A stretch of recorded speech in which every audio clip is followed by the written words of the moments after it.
I would like to have a conversation with the middle class and the upper class of this country.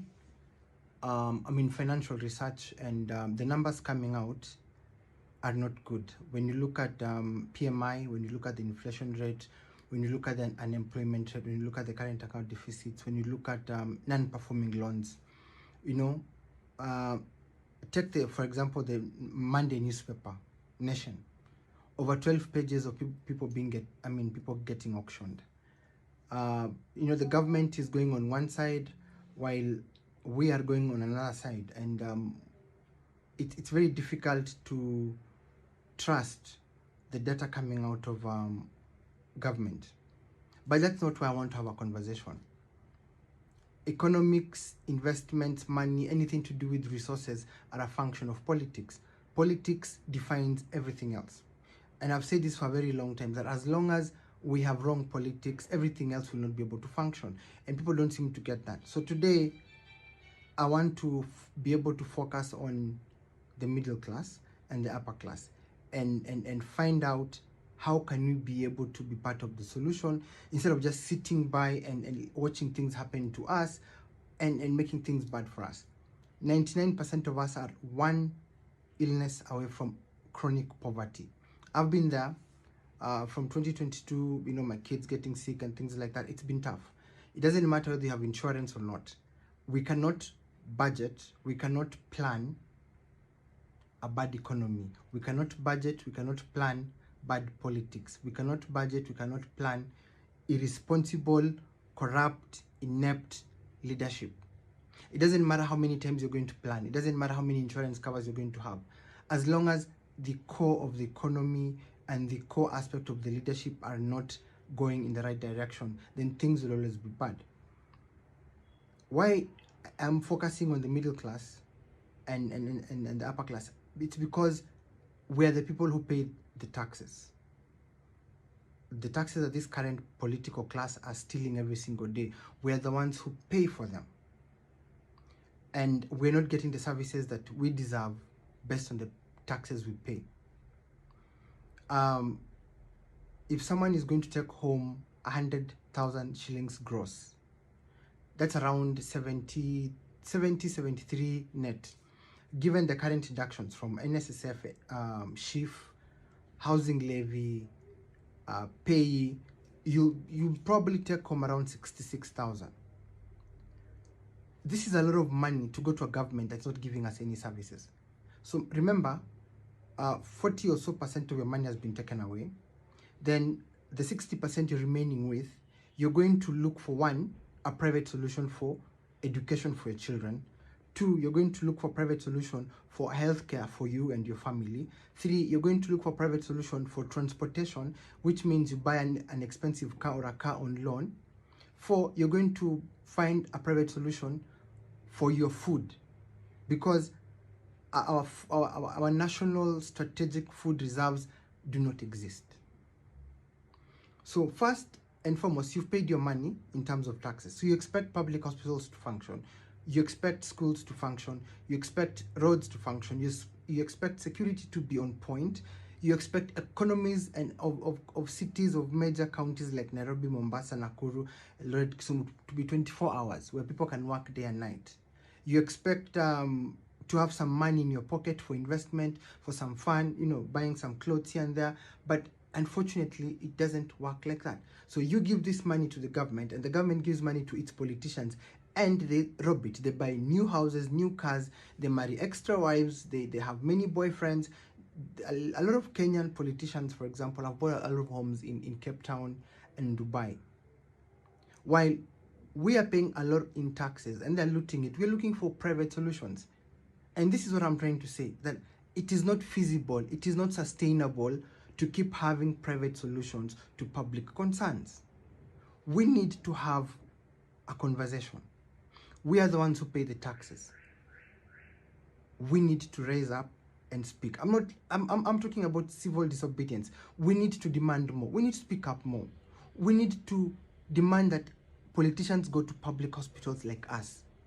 The other day in Soy, in Eldoret, was in Gishu County, the MP for the Honorable Member of Parliament, Sudi, mocked the audience and said that I go to better hospitals than you, I sleep in better homes than you, I have more money than you, so I can do whatever I want. That was basically the gist of him mocking the people he's supposed to be representing. And he represents the attitude of the entire political class.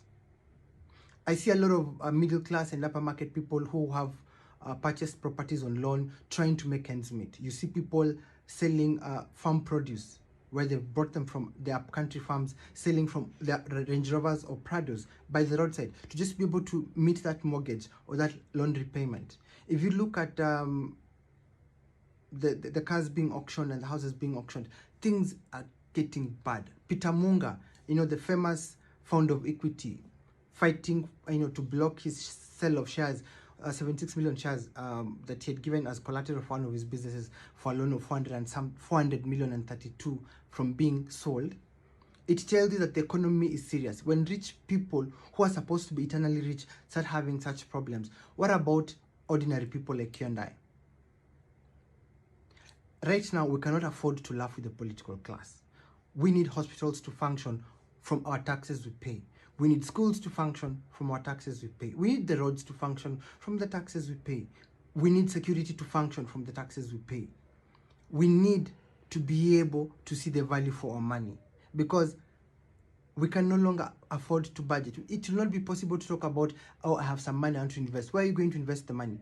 With a rundown economy. Money market funds are not going to give you the best returns you want. Yeah, government bonds, treasury bills will not give you the kind of funds you want, returns. Yeah, and this is why Kenyans are getting scammed more, because we are so desperate for investments that when someone tells us, give me 100,000, I'm going to give you 24% or 30%, you're left wondering, from where? The benchmark is normally central bank government bills and treasury bonds. Whatever they give you, give or take 1 to 4% plus or negative. That is normally the range. But we are so greedy and we're so opportunistic that people take advantage of us. But the people who need to stop taking advantage of us are the political class. And it's my prayer that you've understood my point, that we cannot afford to budget bad policies. We can no longer afford to budget bad tax laws. We can no longer afford to budget, any political wrong roadside declaration. Very few of us can even afford Kenyatta Hospital, for example, and it's a public hospital. We work in places we cannot afford what we are selling or producing there. We have to wake up so early to be able to take a matatu that is affordable within our range before peak time. Majority of people walk home, to and fro. Yeah, I know we have access to mobile loans. I know these are predatory money applications that are actually ruining our lives. If you see young people complaining and committing suicide because they are unable to keep up the lifestyle, because they've done everything they can and the loans are no longer sustainable. We are living on a time bomb. Majority of us are living on loans and it's not sustainable. I know majority of us are in debt, and debt is not necessarily a bad thing, but it's getting to a point whereby even those of us who have debt and we are willing to pay back, we are not able to pay back. And even if you get auctioned, even the person auctioning is being auctioned. But we have billions to renovate State House. We have billions to buy new cars, and we have billions to, marry second, third wives, buy new suits for our politicians, But to make things work as a country, so I'm asking, for how long are we going to keep quiet? For how long are we going to stomach this? The young people, the Gen Zs, came out and tried, and we never supported them. We were in our comfort, saying, oh, I have to go to work, and I don't want my car to be crashed, or, my boss won't be happy. But for how long? Things are really bad, and they're bad because we have bad leaders. We have leaders who are incompetent. We have leaders who are corrupt. We have got leaders who are thieves. We've got leaders who are clueless on what we need to do. There are solutions to fix the economy. We can fix the economy. If we got the right people, the economy can fix. We were a powerhouse before. Now look at Rwanda, look at Egypt, look at Mauritius, look at Botswana. They've come and overtaken us. Tanzania is going to pass us. Ethiopia is already doing the same. So for how long are we going to survive on loans and hope that things will work? This is the conversation I'm hoping that we can all have in our private comfort homes, at the workplaces, on our way to work, on our way to wherever we are going. Talk to your neighbor, and figure out that come 2027, we are doing something totally new. Because that's the only way. Remove the current bunch, all of them, and put in new people. And if the new people are not good, remove them midway. And that is what we need to focus on. We can no longer keep burying our heads in the sand. Thank you.